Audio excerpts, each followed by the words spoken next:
ಮೈತ್ರಿ ಹುಟ್ಟೋದಿಲ್ಲ. ಕೋಪದಿಂದ ಕೋಪ, ದ್ವೇಷ ದ್ವೇಷದ ಮರಿಯನ್ನು ಹಾಕುತ್ತೆ.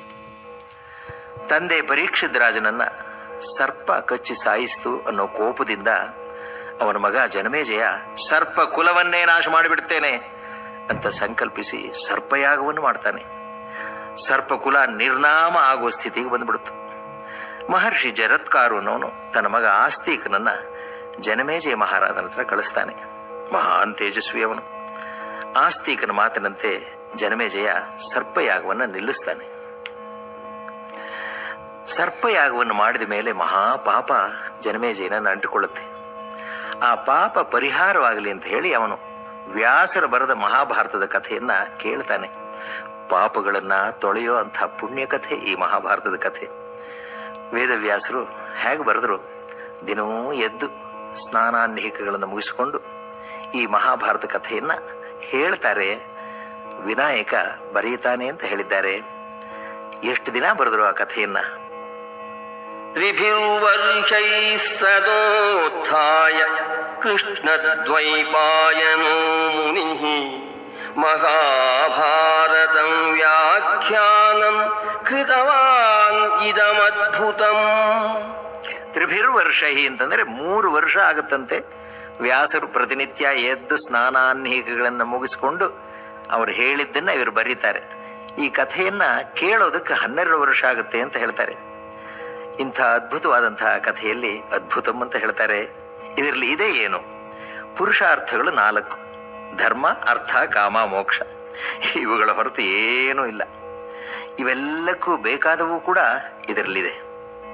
ಧರ್ಮೇ ಜಾರ್ಥೇ ಚ ಕಾಮೇ ಚ ಮೋಕ್ಷೇ ಚ ಭರತರ್ಷಭ ಯದಿಹಾಸ್ತಿ ತದನ್ಯತ್ರ ಯನ್ನೇಹಾಸ್ತಿ ನ ತತ್ಕ್ವಚಿತ್. ಎಲ್ಲ ಕಡೆಯೂ ಇರುವುದು ಇಲ್ಲಿದೆ. ಇಲ್ಲಿ ನಿಮಗೆ ಯಾವುದಾದ್ರೂ ಸಿಗಲಿಲ್ಲ ಅಂದ್ರೆ ಹೊರಗಡೆ ಹುಡುಕಿ ಸಮಯವನ್ನು ಹಾಳು ಮಾಡಬೇಡಿ ಅಂತಾರೆ. ಏನು ಧಾರ್ಷ್ಟ್ಯ, ಏನು ನಂಬಿಕೆ! ಅಂತಹ ಅದ್ಭುತವಾದಂತಹ ಕಥೆ ಮಹಾಭಾರತ ಕಥೆ.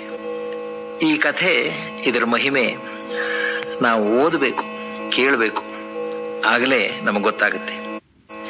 ಶೌನಕರು ಅಂತ ಒಬ್ಬ ಋಷಿ. ಅವರು ಭೃಗುವಂಶದವರು. ನೈಮಿಷಾರಣ್ಯದಲ್ಲಿ ಅವರು ವಾಸ ಮಾಡ್ತಾ ಇದ್ರು. ಸಾವಿರಾರು ವಿದ್ಯಾರ್ಥಿಗಳಿದ್ದಂಥ ದೊಡ್ಡ ವಿಶ್ವವಿದ್ಯಾನಿಲಯದ ಕುಲಪತಿ ಅವರು. ಅನೇಕ ಋಷಿಮುನಿಗಳು ಇದ್ದಂಥ ಪವಿತ್ರವಾದ ಜಾಗ ಅದು. ಅಲ್ಲಿ ಇವರು ನಡೆಸ್ತಾ ಇದ್ರು ವಿಶ್ವವಿದ್ಯಾನಿಲಯವನ್ನ.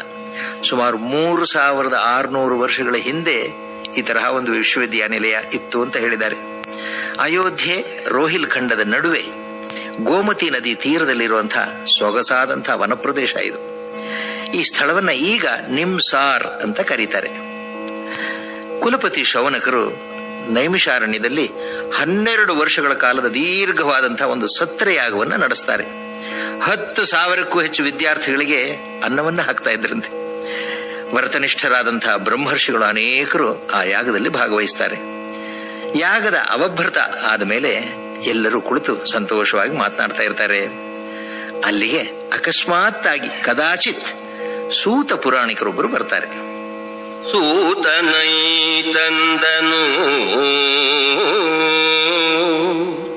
ಜಗದ್ವಿಖ್ಯಾತ ಶೌನಕ ಮುಖ್ಯ ಮುನಿ ಸಂಘಾತ ಪಾವನ ನೈಮಿಷಾರಣ್ಯ ಕವರಾಶ್ರಮಕ್ಕೆ ಸೂತನೈತಂದನು.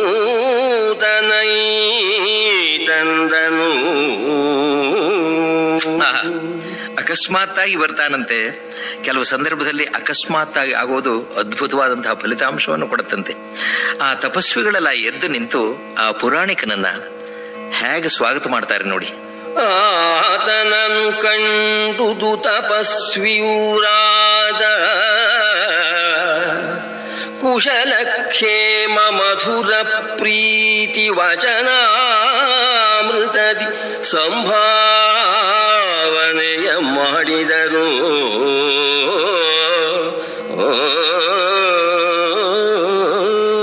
ಬಂದವರನ್ನ ಹೇಗೆ ಪ್ರೀತಿ ಆದರ ಗೌರವದಿಂದ ಗೌರವದಿಂದ ಅವರವರ ಯೋಗ್ಯತೆಗೆ ತಕ್ಕ ಹಾಗೆ ಸ್ವಾಗತಿಸಬೇಕು ಅನ್ನೋದನ್ನ ಕವಿ ನಾರಣಪ್ಪ ಎಷ್ಟು ಚೆನ್ನಾಗಿ ಹೇಳಿದ್ದಾನೆ.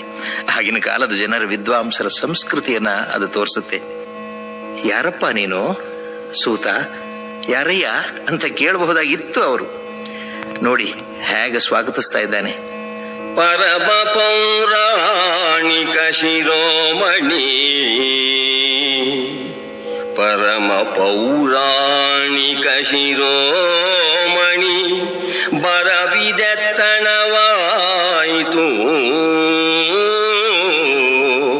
ಕೌತುಕವರ ಕಥಾ ಪೀಯೂಷ ಸಾರ ವಿಶೇಷವೇನುಂಟು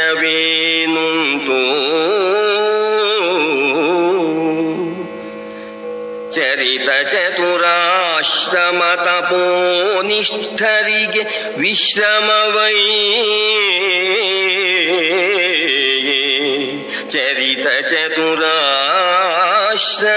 ತಪೋನಿಷ್ಠರಿಗೆ ವಿಶ್ರಮವೈ, ಭವಾದೃಶದ ಋಷನವು ನಮಗೆ ಎಂದು ನುಡಿದರು ರೋಮಹರ್ಷಣಿಯ.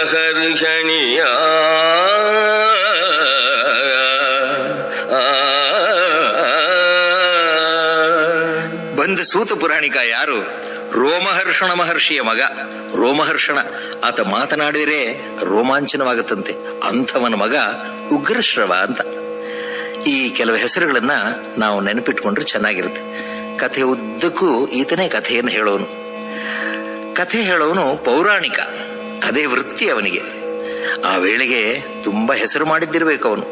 ಇಲ್ಲಾಂದ್ರೆ ಇಷ್ಟು ಗೌರವದಿಂದ ಬರಮಾಡ್ಕೊಳ್ತಾ ಇದ್ರೆ, ಪುರಾಣಿಕರೇ ನೀವು ಬಂದದ್ದು ನಮಗೆಲ್ಲ ಪರಮಾನಂದವನ್ನು ಉಂಟು ಮಾಡಿದೆ. ಅಂದಹಾಗೆ ಈ ಸಾರಿ ಯಾವ ವಿಶೇಷವಾದಂತಹ ಕಥೆಯನ್ನು ತಂದಿದ್ದೀರಿ? ಎಲ್ಲೆಲ್ಲಿಗೆ ನೀವು ಹೋಗಿದ್ದೀರಿ? ನಾವು ಇಲ್ಲಿ ಬ್ರಹ್ಮಚರ್ಯ, ಗೃಹಸ್ಥ, ವಾನಪ್ರಸ್ಥ, ಸನ್ಯಾಸ ಈ 4 ಆಶ್ರಮಗಳಲ್ಲಿ ಇರೋ ನಮಗೆ ನಿಮ್ಮ ದರ್ಶನವೇ ರೋಮಾಂಚಕಾರಿ. ಅಲ್ಲ, ದಯಮಾಡಿ ನೀವು ಕಥೆಯನ್ನು ಹೇಳ್ತೀರಾ ನಮಗೆ? ತಪಸ್ವಿಗಳೇ, ನಿಮಗೆ ನಾನು ನಮಸ್ಕಾರ ಮಾಡ್ತೇನೆ. ಪುರಾಣಿಕ ಹೇಳ್ತಾ ಇದ್ದಾನೆ.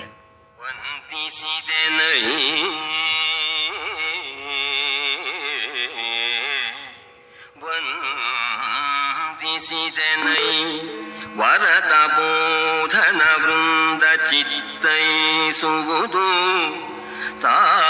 ತಾನೇನೆಂದು ನುಡಿಬೆನು ಕೌತುಕಾಮೃತ ರಸದ ಕಡುಗಡಲ.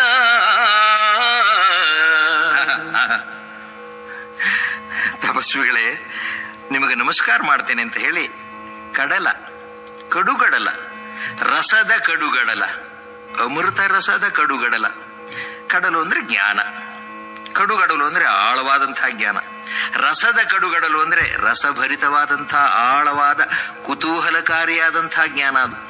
ಅಲ್ಲದೆ ಅಮೃತ ರಸದ ಕಡುಗಡಲು ಅಂತ ಹೇಳ್ತಾ ಇದ್ದಾನೆ. ಕೇಳಿದರೆ ನಾವು ಎಂದೂ ಮರೆಯೋದಿಲ್ಲ. ನಮಗೆ ಸಾಮಾನ್ಯರಿಗೆ ಅಮೃತತ್ವ ಬರುತ್ತಂತೆ. ಅಂತಹ ಕೌತುಕಾಮೃತ ರಸದ ಕಡುಗಡಲ. ತಾನೇನೆಂದು ನುಡಿವೆನು ಕೌತುಕಾಮೃತ ರಸದ ಕಡುಗಡಲ.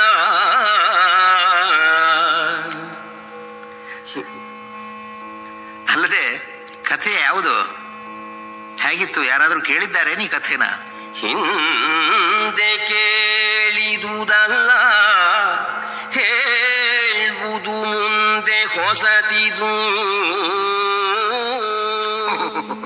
ನಭೂತೋ ನ ಭವಿಷ್ಯತಿ. ಹಿಂದೆ ಕೇಳಿದ್ದಿಲ್ವಂತೆ, ಮುಂದೂ ಕೂಡ ಇಂಥದ್ದು ಕೇಳೋದಿಲ್ವಂತೆ. ಸಮಸ್ತ ಶಾಸ್ತ್ರಗಳು ಕೂಡ ಈ ಕಥೆಯ ಒಂದು ಗೆರೆಗೂ ಕೂಡ ನಿಖರಾಗೋದಿಲ್ಲ ಅಂತ ಹೇಳ್ತಾ ಇದ್ದಾನೆ. ನಿಗಮ ಶತವಿದರೊಂದೊರೆಗೆ ನೆರೆಬಾರದು ಎಂದನು ಸೂತ ಕೈ ಮುಗಿದು.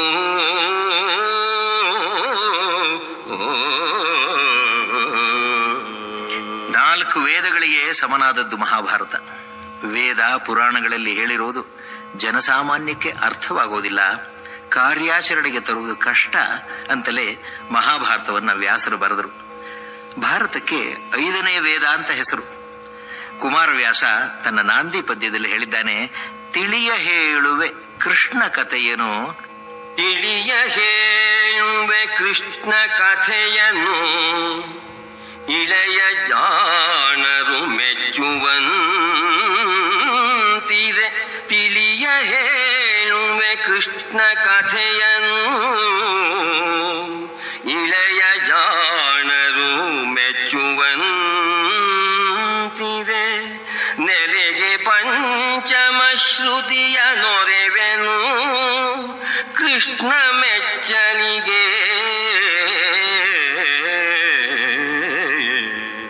ಹಲವು ಜನ್ಮದ ಪಾಪರಾಶಿಯ ತೊಳೆವ ಜಲವಿದು, ಹಲವು ಜನ್ಮದ ಪಾಪರಾಶಿಯ ತೊಳೆವ ಜಲವಿದು. ಶ್ರೀಮದಾಗಮ ಕುಲಕ್ಕೆ ನಾಯಕ, ಶ್ರೀಮದಾಗಮ ಕುಲಕ್ಕೆ ನಾಯಕ. ಭಾರತಾಕೃತಿ ಪಂಚಮ ಶ್ರುತಿಯ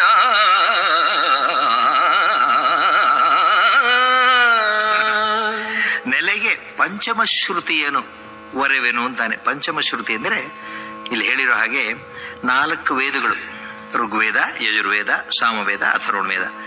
ಮಹಾಭಾರತ 5ನೆಯ ವೇದವಂತೆ. ಹಲವು ಜನ್ಮಗಳ ಪಾಪಗಳ ರಾಶಿಯನ್ನ ತೊಳೆಯುವಂತಹದ್ದು ಅಂತ ಹೇಳಿದ್ದಾನೆ. ಅಂದ್ರೆ ಅರ್ಥ, ವ್ಯಾಸರು ಬರೆದಂತಹ ಮಹಾಭಾರತದಲ್ಲಿ ಅದನ್ನು ಓದಿದ್ರೆ ಮಾತ್ರ ಪಾಪವೆಲ್ಲ ತೊಳೆದು ಹೋಗೋಲ್ಲ. ಪಾಪಗಳನ್ನೂ ತಿಳಿಸಿದ್ದಾನೆ, ಪುಣ್ಯ ಕಾರ್ಯವನ್ನೂ ತಿಳಿಸಿದ್ದಾನೆ, ಅದರ ಫಲವನ್ನು ಕೂಡ ತಿಳಿಸಿದ್ದಾನೆ ವ್ಯಾಸ. ಅದರ ಫಲವನ್ನು ನೋಡಿದಾಗ ಓಹೋ, ನಾವು ಹೀಗೆ ಮಾಡಬಾರ್ದು ಅಂತ ಅನಿಸುತ್ತೆ. ಮನುಷ್ಯರು ನಮಗನ್ನಿಸೋದು ಬಹಳ ಕಷ್ಟ. ಜಾನಾಮಿ ಧರ್ಮಂ ನಚಮೇ ಪ್ರವೃತ್ತಿ ಅಂತ ಹೇಳ್ತಾರೆ. ನನಗೆ ಗೊತ್ತಿದೆ ಯಾವುದು ಸರಿ ಅಂತ, ಅದನ್ನು ಮಾಡೋದಕ್ಕಾಗೋದಿಲ್ಲ ಅಂತ ಹೇಳ್ತಾನೆ. ಜಾನಾಮ್ಯ ಅಧರ್ಮಂ, ಇದು ಸರಿಯಲ್ಲ ಅಂತ ನಮಗೆ ತಿಳಿದಿರುತ್ತೆ, ಚೆನ್ನಾಗಿ ತಿಳಿದಿರುತ್ತೆ, ಆದರೂ ಮಾಡಿಬಿಡ್ತೇವೆ ನಾವು. ಅದಕ್ಕೋಸ್ಕರ ಮಾಡಿದಾಗ ಹೇಗೆ ಆ ಪಾಪವನ್ನು ಕಳ್ಕೊಳ್ಳೋದು ಅನ್ನೋದಕ್ಕೆ ಪರಿಹಾರ ಮಹಾಭಾರತದಲ್ಲಿದೆ. ನಾವು ಅದರಂತೆ ಆಚರಣೆ ಮಾಡಿದರೆ ಎಲ್ಲ ಪಾಪವೂ ಪರಿಹಾರವಾಗುತ್ತೆ. ಮೊದಲೇ ಹೇಳಿದಾಗೆ ತಾನು ಮಾಡಿದಂತಹ ಸರ್ಪಯಾಗ ಕಾಲದಲ್ಲಿ ತುಂಬ ಪಾಪವನ್ನು ಗಳಿಸಿದೆ ಅಂತ ಜನಮೇಜಯನಿಗೆ ತುಂಬ ದುಃಖವಾಗುತ್ತೆ. ಮೊದಲೇ ಹೇಳಿದ ಹಾಗೆ ಅರ್ಜುನನ ಮರಿಮಗ ಇವನು. ಯಾರು? ಜನಮೇಜಯ. ವೈಶಂಪಾಯನನ ಮುಖಾಂತರ ವ್ಯಾಸರು ಬರೆದಂತಹ ಮಹಾಭಾರತದ ಕಥೆಯನ್ನ ಕೇಳಿದ ಜನಮೇಜಯ. ಪುರಾಣಿಕರು ಹೇಳ್ತಾ ಇದ್ದಾರೆ, ತಾನು ಹೇಳೋದು ಸತ್ಯ ಕಥೆ ಆಗಬೇಕು ಅಂತ ಹೇಳಿ ವ್ಯಾಸರ ಬಾಯಿಂದ ಬಂದಂತಹ ಕಥೆಯನ್ನ ಜನಮೇಜಯ ಕೇಳ್ದ. ಅಲ್ಲಿ ನಾನೂ ಇದ್ದೆ, ಆ ಕಥೆಯನ್ನ ನಾನು ಕೇಳಿದೆ ಅಂತ ಹೇಳ್ತಾ ಇದ್ದಾನೆ. ಕೇಳಿದಂ ಜನಮೇಜಯ ಕ್ಷಿತಿಪಾಲಗನು, ವರ ಸರ್ಪಯಜ್ಞ ಸ್ಥೂಲ ಪಾಪ ವಿಘಾತಿಗೋಸುಗ. ಈ ಮಹಾಕಥೆಯ ಕೇಳಿದಂ ಜನಮೇಜಯ ಕ್ಷಿತಿಪಾಲಗನು, ಕೇಳಿದೆನು ತಾನಲ್ಲಿ, ಕೇಳಿದೆನು ತಾನಲ್ಲಿ ಮುನಿಜನ ಮೌಳಿ ಮಂಡಿತ ಚರಣ ಕಮಲ ವಿಶಾಲ ವೇದಂ ವ್ಯಾಸಕೃತ ಭಾರತ ಕಥಾಮೃತವ ತಾನಲ್ಲಿ ಕೇಳಿದೆನು. ಏನು ಗೌರವ, ಏನು ಗೌರವ ವೇದವ್ಯಾಸರ ಮೇಲೆ ಕುಮಾರವಾಸನಿಗೆ. ಮುನಿಜನ ಮೌಳಿ ಮಂಡಿತ ಚರಣ ಕಮಲ ವಿಶಾಲ ವೇದವ್ಯಾಸಕೃತ ಅಂತ ಮಹನೀಯ ಹೇಳಿದಂಥ ಕಥೆಯನ್ನು ನಾನು ಕೇಳಿದೆ ಅಂತ ಹೇಳೋಣ. ಆಹಾ, ಎಷ್ಟು ಪುಣ್ಯ ಮಾಡಿದ್ದೇವೆ ನಾವು ಸೂತ ಪುರಾಣಿಕರೇ. ಮಹಾಯಜ್ಞವನ್ನು ಮುಗಿಸಿ ಕುಳಿತಿರೋ ನಮಗೆ ಎಂತಹ ಪುಣ್ಯದ ಫಲ ಸಿಕ್ತು. ಆಹಾ, ನಾವು ಭಾಗ್ಯವಂತರಲ್ವೇ? ಆ ಮಹಾದೇವ ಇರೆಂತೈರೋ ಮಹರ್ಷಣಿ, ನಾವು ಮಾಡಿದ ಸೋಮಪಾನಾದಿಗಳ ಪುಣ್ಯಸ್ತೋಮತರುಗಳಿಗೆ ಈ ಮಹಾಭಾರತ ಕಥಾಮೃತ ರಾಮಣೀಯ ವೀಕ್ಷಕರೇ, ಮುಂದಿನ ಭಾಗದಲ್ಲಿ ಜನಮೇಜಯ ಪರೀಕ್ಷಿತ ಮಹಾರಾಜನಿಗೆ ಕಥೆ ಹೇಳಿದ್ದನ್ನು ದಯವಿಟ್ಟು